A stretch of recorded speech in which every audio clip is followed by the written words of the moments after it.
Hey, welcome to Bikes, Boats, and Bivouacs. Today we're taking up 6-8 Foxtrot, a Piper Archer, to finish my flight review. With me, Ted H., best instructor in the club. Oh, thank you.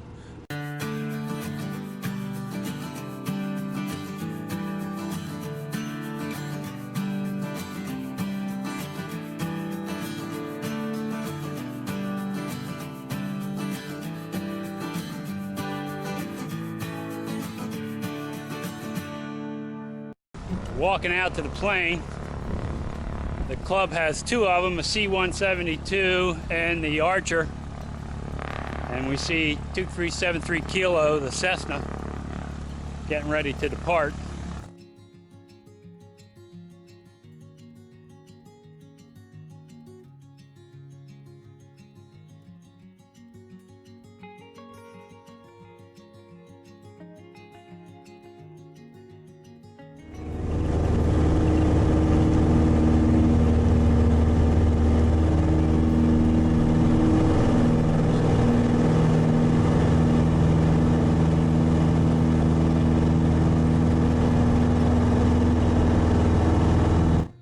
First thing you'll notice in this video is the Sony FDRX 3000 camera does a much better job on the dash than the GoPro on my hat. So we'll continue to use this camera for any aviation videos.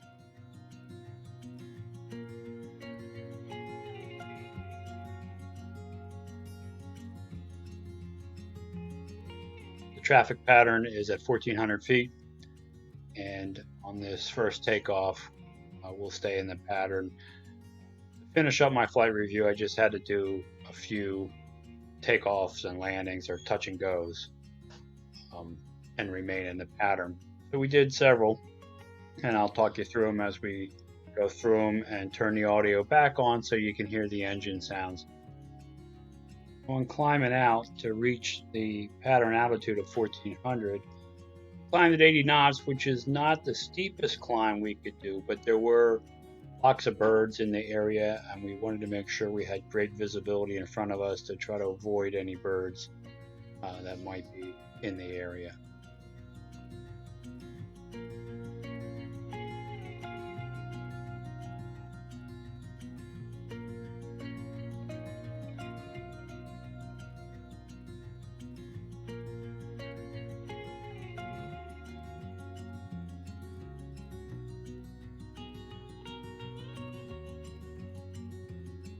Now I'm flying downwind for runway 31, which means I'm paralleling the runway and flying in the opposite direction. You can see the runway off to the left, and we'll make another left turn to the base and then a final turn to the runway. So this is the left traffic pattern that we're flying.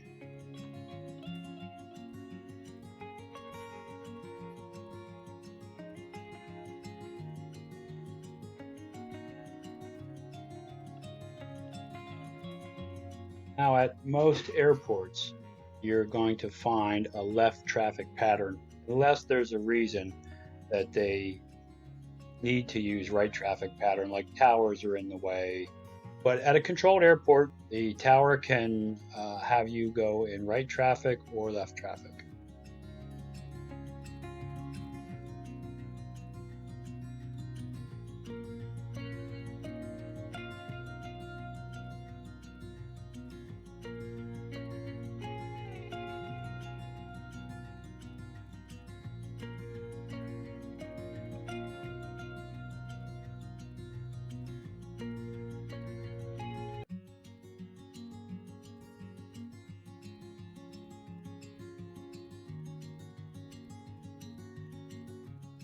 On the base leg, we're really setting the airplane up for the landing.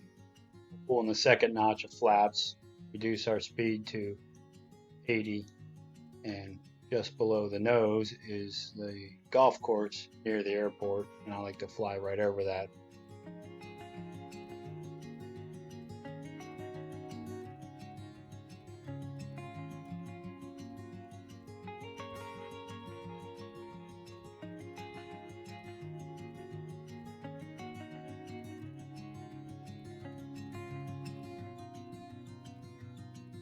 As we make our turn on final approach to the runway, we slip in a third notch of flaps to continue to slow the airplane down.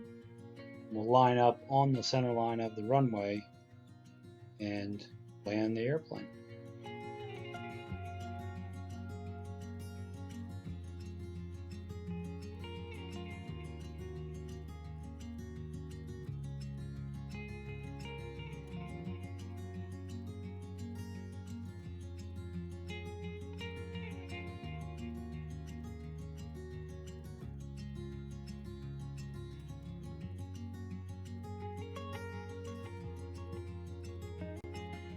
As we land the airplane, we will retract the flaps and apply full power and rotate when we reach the appropriate speed.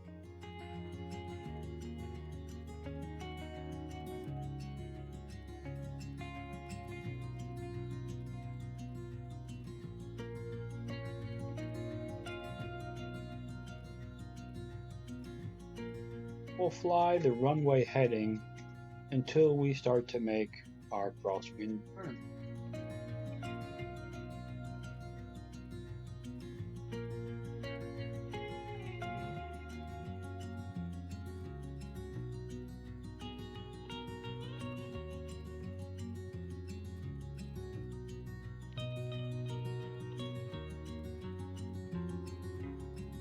Now, since you've already seen the traffic pattern, I've cut the traffic pattern component out of this video for the rest of the takeoffs and landings, touch and goes.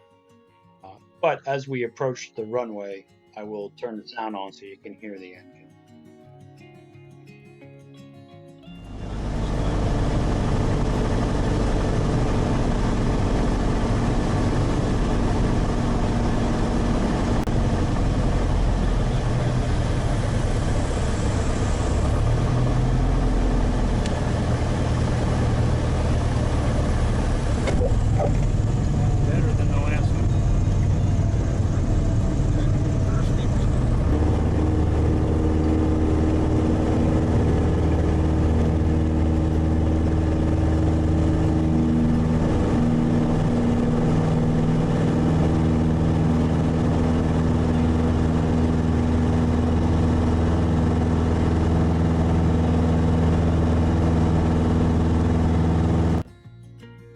Here you can see the relatively low angle of attack that we're using climbing out, just to keep a lookout for those reported birds in the area.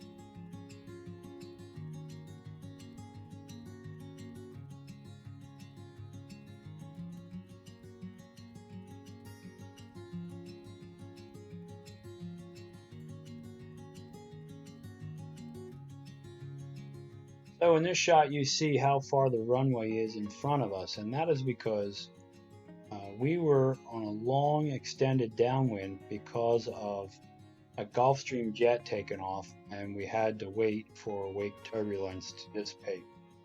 So we had a long 5-mile final as we approached runway 31 at Reading.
On this particular day, it was about 94 degrees with 68% humidity.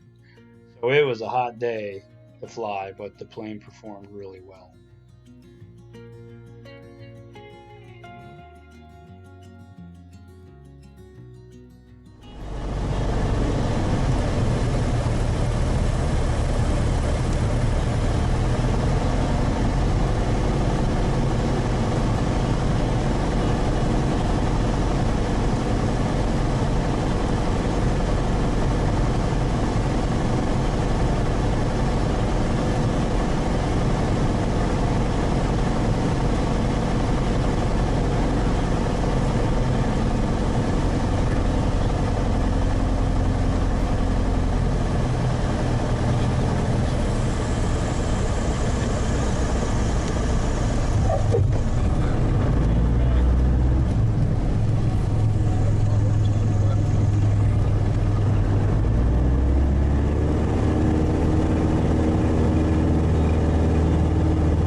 Both high wing and low wing airplanes, but I prefer the low wing planes, and I have more time in them than I do in high wing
And with that landing, we are going to exit the runway on taxiway Delta, take a left on Bravo, around the tower, and back to the T hangars on the side of the airport.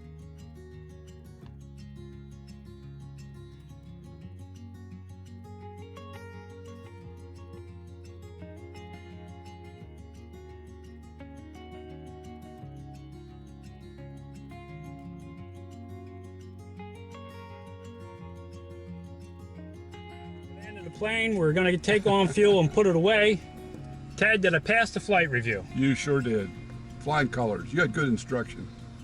There you go. From the best instructor to the best professor. What can I tell you? Together we can keep it in the sky. There we go. If you enjoyed this video, consider subscribing to the channel. It's free. It helps me out a lot.